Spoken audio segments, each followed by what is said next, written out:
In this video, we will study gravity as a vector field.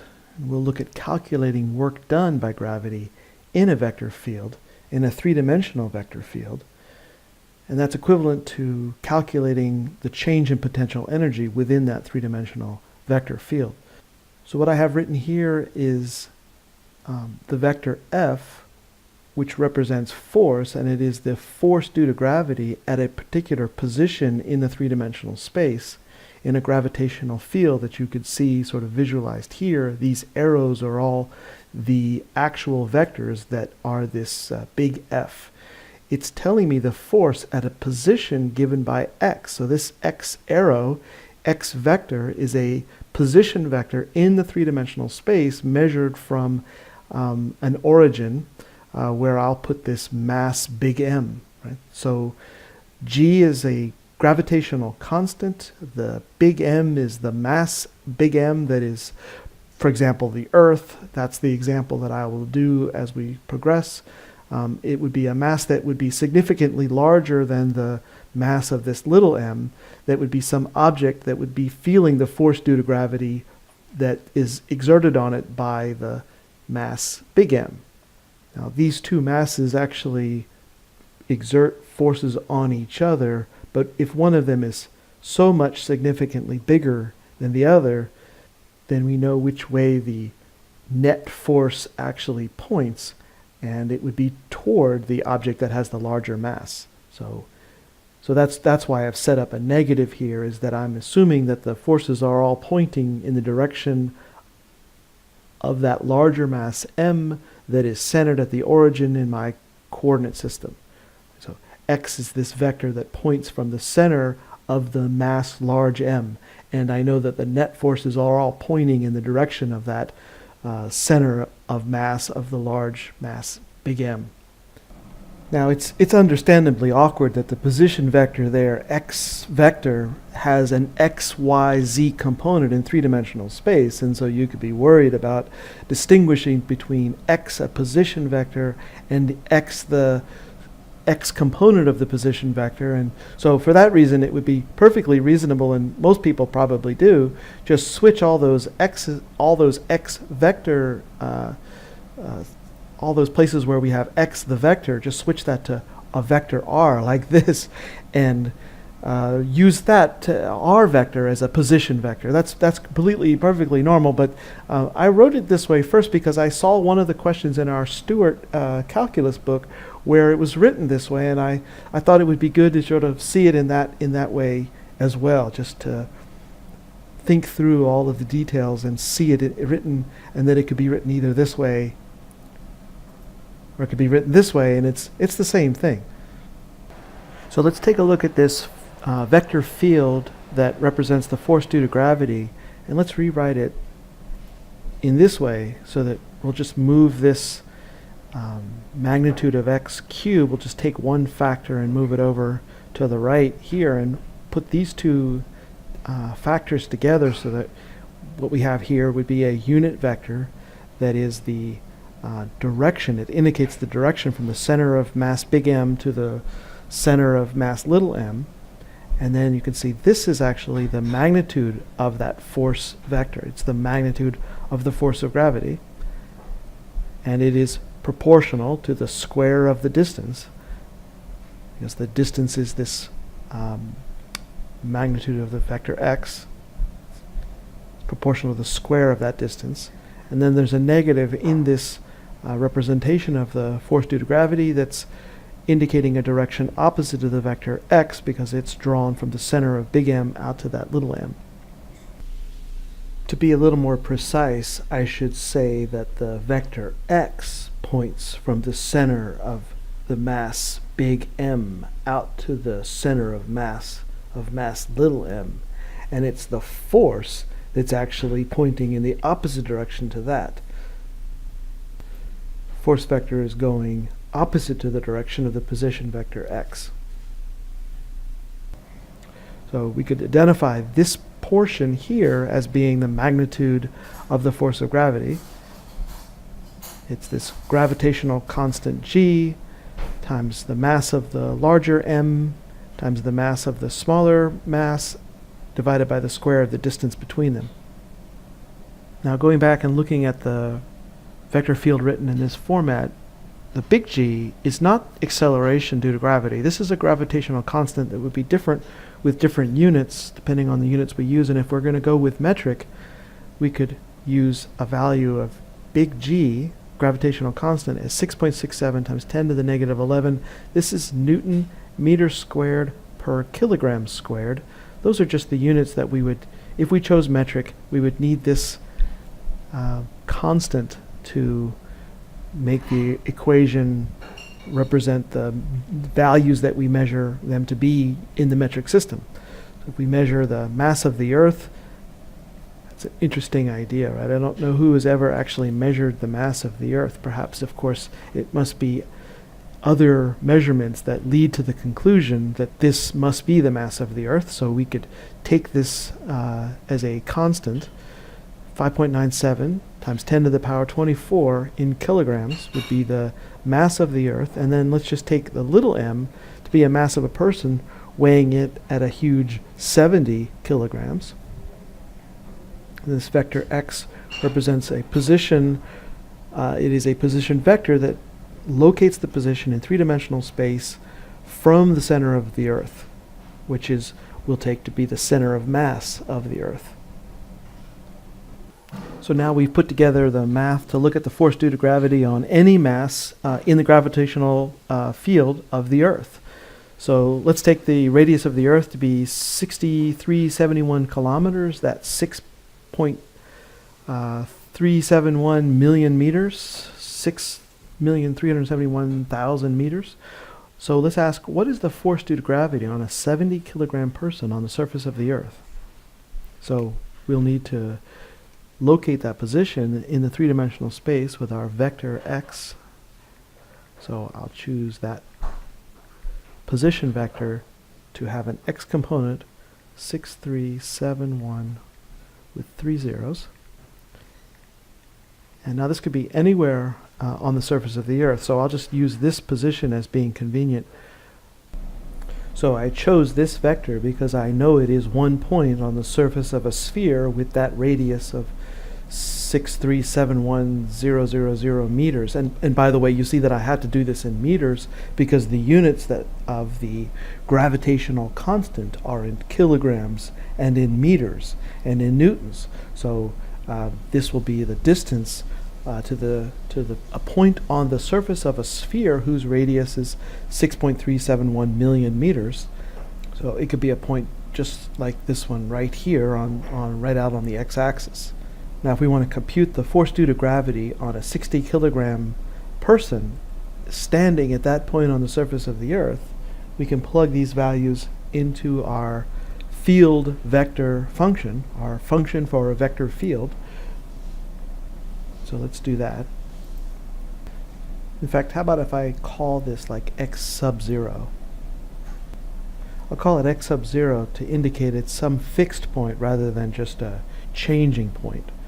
So I want to know the force due to gravity at this specific location. It's negative g m divided by the magnitude of that position. Let's say that we could write it as the magnitude cubed if we just take the position vector here.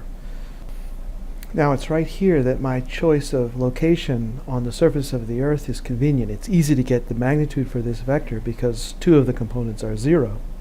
So the magnitude, of course, is just the radius of the surface of the Earth. It's just this 6,371,000. That is the magnitude, and that needs to be cubed, and then it's times the position vector x0. So it looks like that. Here's g. This is the mass of the Earth. This is the mass of the person. This is the position vector of that person, and this is the magnitude. I should say it's the magnitude cubed, of course. You notice how I'm not using commas to separate the thousands place in this number because it would be confusing as to what are the components of the vector. But what's useful here is to write this in terms of a, well, either a unit vector times the magnitude, or just to multiply this in. I think it actually makes sense to write so you could write it like this. You could say if you multiply this in, you'll get negative 687, let's say 686.730, 0, 0. So that is the force due to gravity, and that's in newtons. We could also write it as a magnitude 686.73, and then just use a unit vector to indicate the direction. So here I have expressed the force due to gravity as a vector, and here I have just the magnitude of that force. You could describe that 686.73 newtons as actually the weight of the person standing there in terms of the force that their weight provides due to the force of gravity. So in other words, what I'm trying to say is that if we were to convert, we could convert that 686.73 newtons into pounds. You could look up the conversion factor, and 1 newton can be converted into pounds. So 1 newton is about 0.2248 pounds. So we could convert that force into pounds, and that gives me about 154 pounds of force. So a 154 pound person has a mass of about 70 kilograms, and that's due to the acceleration of gravity, due to the force of gravity, and can be calculated in this way. In fact, we could just take a little quick diversion here to see the connection between the force due to gravity and the mass and the acceleration due to gravity. What we just computed was actually the magnitude of the force due to gravity as 686.73 newtons, and we knew that the mass was 70 kilograms. And so we could figure out what the acceleration due to gravity would actually be by dividing. And so I get about 9.81 for the value of g. So this is the acceleration. We could use this as a constant as long as we don't go very far from the surface of the Earth. And that's because this value of 686 newtons of force isn't going to change a whole lot if you make some very small changes in the distance you are from the surface of the Earth, because the radius of the Earth is so huge that those few feet or few meters change in your altitude above the surface of the Earth isn't going to make a whole lot of difference in this total force, and so you're still going to get a value of g that's going to be around 9.8. So maybe just to tag along with that idea is that we could put in the force in English units and the mass and the acceleration and see what those would be. So we computed that the person's weight is 154 pounds. So we could relate the weight, which is a force, with the mass and the acceleration measured in feet per second squared. We would say that the weight is 154 pounds, but that's not the same as the mass. So let's say we don't know what the mass is, let's say, and we measure acceleration in the English units as 32 feet per second squared. So we could compute what is the mass in the English units by just taking 154 pounds and dividing by this 32 feet per second squared, and that's the actual mass in the English units. That's about 4.81 for the value of m, and the units here in English are slugs. That is measure of mass without the force due to gravity. It's just the mass. So you could use 4.81 as the mass of the person. If you were to then move them into a different altitude that was getting further and further away from the surface of the Earth, this would be a measure of their actual mass in the English units. units are slugs. Okay, so what I'll say next is that this vector field for the force due to gravity is a conservative vector field. And one thing that we could do would be to check that just as it is written here to compute what's known as the curl of this vector field to show that that's 0. And that would be one way of establishing it with just the information that I have as it is given here. But I don't really want to go through all that at the moment. I'll just say that there is a hint to the fact that this could be a conservative vector field by the fact that any closed loop that we make in this vector field, there would be no change in the potential energy. So if you were to go up into space and then come back down, you would have over that closed loop no change in your potential energy. And that's a hint as to why this is a conservative vector field. Another thing, what I'll do is I'll produce actually the potential function so that it's the gradient of that potential function that produces the vector field, and that's how I'll demonstrate that it actually is conservative, because there is a function, little f, that is the gravitational potential function. And that's why I'll demonstrate it mathematically that it's a conservative vector field. I'll produce the function that is the potential function. I'll do that in a second, but let's just clarify again that actually this is really position vector x, and the magnitude of that position vector I could also refer to as d, and it's here the distance from the center of that mass big M that I've been using Earth to be that large mass M, and so this is the magnitude of that position vector from the center of the mass of the Earth. So with that I could write the vector field like this. There's the magnitude, so I'm still cubing that. And then for the vector x, I have scalar quantities x and y and z. And then one way that we could write this is to say this is a 3/2 power, so we could go like this. So this is another way of expressing that vector field, that gravity vector field, that three-dimensional vector field that represents the force due to gravity.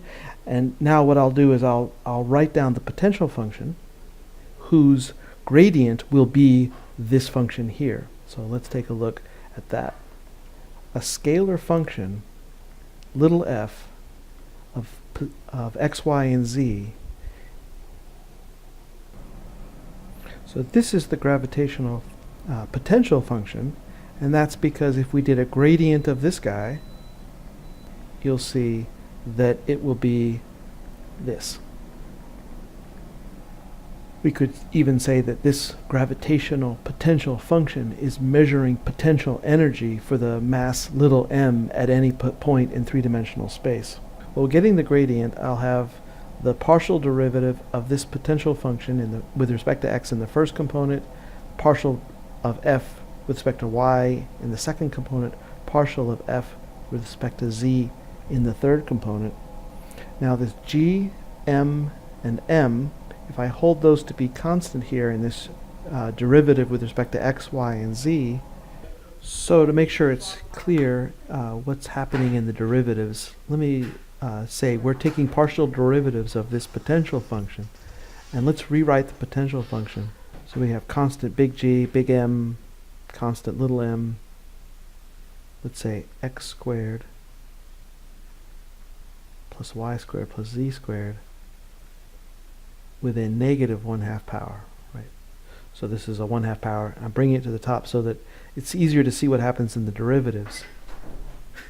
So each of the partial derivatives, well, each term will have this constant, the product of those three factors, and negative 1/2 comes down in front by the power rule. Copy what's inside, taking a derivative with respect to x. So when you subtract 1, you get negative 3/2. And then, by the chain rule, there'll be a factor of 2x, because that's the derivative with respect to x, and then the derivative with respect to x of this y squared term, 0, derivative of this z squared term, when you take a derivative with respect to x, that'll be 0, so you just get this factor of 2x from the chain rule. And that's the derivative with respect to x. Now, take the derivative with respect to y, and once again, for this function, it'll have the constant g m little m times, the negative 1/2 would come down in front, and I'll copy the x squared, y squared, and the z squared, and then I'll subtract 1 from the power, and then I'm taking a derivative with respect to y, so I'll get a 2y factor. We're running out of space. So let's just say we would do this again for the z, but maybe you can see the pattern. Well, the pattern is that there's a constant g m little m, and then how about this 2 canceling with this, leaving me a negative x on top, and in the denominator this 3/2 power. And then moving to the second component, again the 2's cancel, and I have a positive 3/2 in the denominator, so I've got the constant g m little m times negative y, so y's in the numerator, 3/2 in the denominator, all that times the constant, and then it would happen one time again for z, so I think I can fit that in here. Constant g m little m times, and in the derivative with respect to z, it would have been, well, there would be a negative z, and there would be this quantity x squared, y squared, z squared, and that's raised to the 3/2 power. All that is multiplied times this constant, and that's the last component. And of course I want to factor out that constant that's in every component. I could have done it at the beginning, but anyway, here we are. G m little m, and then I've got these components. In fact, I think I'll take out the negative. I'll factor out the negative, and let's see. Well, we've got this x squared plus y squared plus z squared to the 3/2 power. Why don't we factor that out? I'm just putting x, y, and z because I factored out the negative, factored out the constant, factored out the 3/2 power of the square of the distance. I'll just write it one more time, where I'll say square root, just to go back, that square root, that was the actual distance to the center of the earth in our example. So that's a cube, and this x, y, z is a position vector in three-dimensional space. And the point is that, hopefully you see, this is my vector field function. This is the function that describes the vector field. It's the magnitude of the position vector x cubed times the position vector x. So the point of all that is that we've confirmed that this is in fact the gradient of the potential function, right? That's what I was doing here. I was finding the gradient of this potential function, and I've just confirmed that this is in fact true, that with this function, this potential function that actually measures potential energy of an object with mass little m, in the gravitational field of the mass that has mass big M. So the potential energy that's measured by this potential function, the gradient of that is actually the gravitational force that is described by this vector field. So taking a gradient of this function produces the vector field that describes the force due to gravity at all the points in the three-dimensional space. So we've confirmed that this function is the potential function. You could write it this way, that it describes the actual potential energy for an object in the gravity field of the Earth, where d is the distance from the center of the Earth. And it's because there exists such a function, little f, that is the potential function for big F with a vector field, that we know as another reason why we could conclude at this point, we know that the gravitational field is a conservative vector field, because there is a single scalar real-valued function whose gradient is the vector field given by big F. Now let's finish this off by computing the work done by moving this small mass, little m, 500 meters above the surface of the Earth. Now, there's a shortcut. You could get to the answer by just computing the difference in the potential energy, and we could make that a quick arithmetic.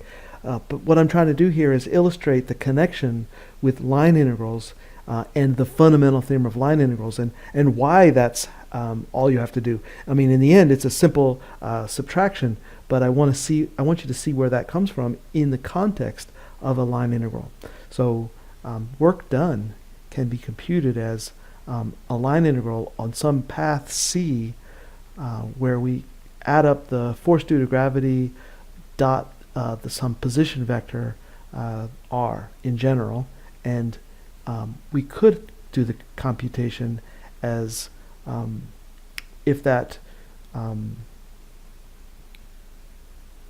vector field has a potential function, we could replace that as the gradient of the potential function, and instead of integrating with respect to the position vector for the path C, we could just do derivative of the position vector r, and so we could look at the gradient of the potential function dotted with the velocity of the object. If you had the information given in this way, if it was moving around through the gravitational field according to some path described by r, but all we really need to know are the two endpoints in that path, because we know this function little f. So right here, this equal that I'm putting here is from the fundamental theorem of line integrals, that you could just simply figure out the potential function at some, let's say, point B, and then evaluate the potential function at some other point A in time, like this. So if the path is to just move any path, actually the answer is going to be the same if you started at point A and ended at point B. So let's say and then because we have a conservative vector field, we could really follow any path, and we know that the line integral would be the same. So let's pick a simple path beginning at the surface of the Earth and ending at an altitude of 500 meters, let's say directly above where we were. And so we could pick two position vectors to locate them. The original x0, that was my initial position on the surface of the Earth, and then x1 could be a terminal position that's 500 meters directly above that.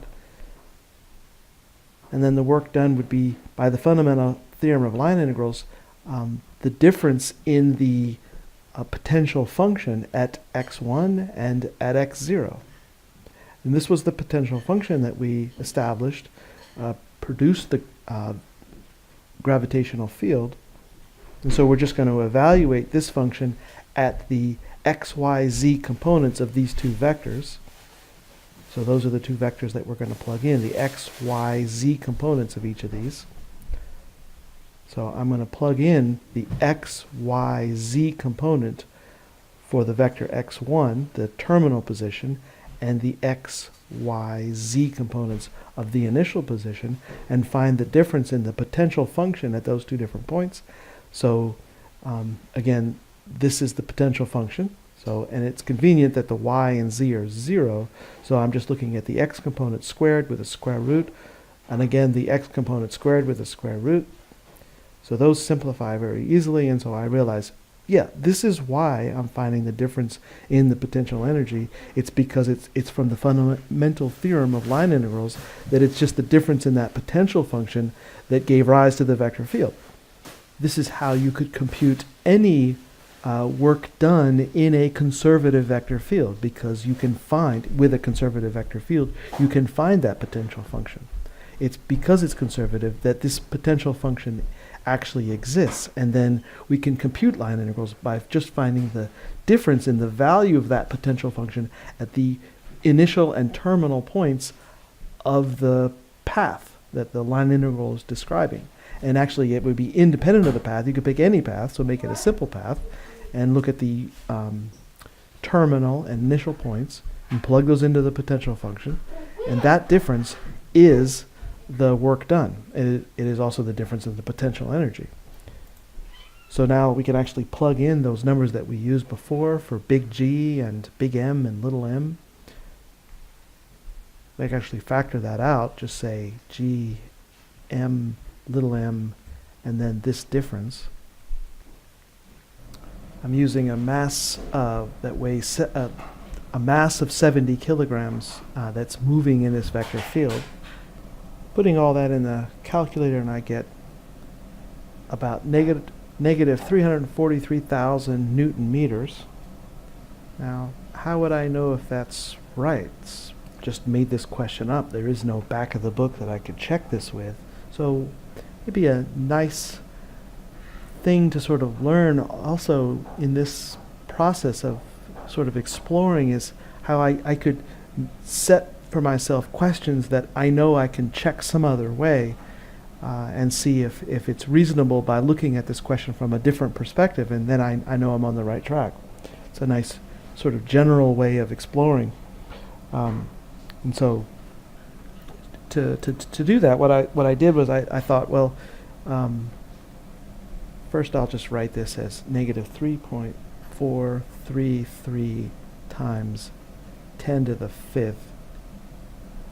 So negative 3.433 times 10 to the fifth Newton meters. Does that make any sense at all? How could I see this?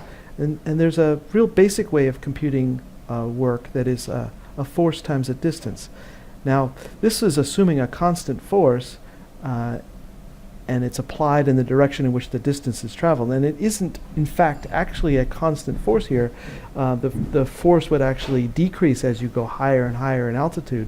But maybe it's because I only used 500 meters. Maybe it's an insignificant change in the force of gravity over a small distance. So let's check with this calculation. So the actual force at the surface of the Earth we had already computed was 686. For a 70 kilogram person, it would be 686.7 newtons, and the distance traveled is 500 meters. So when I multiply that out, if I wrote it to, well, 3.4335 Newton meters.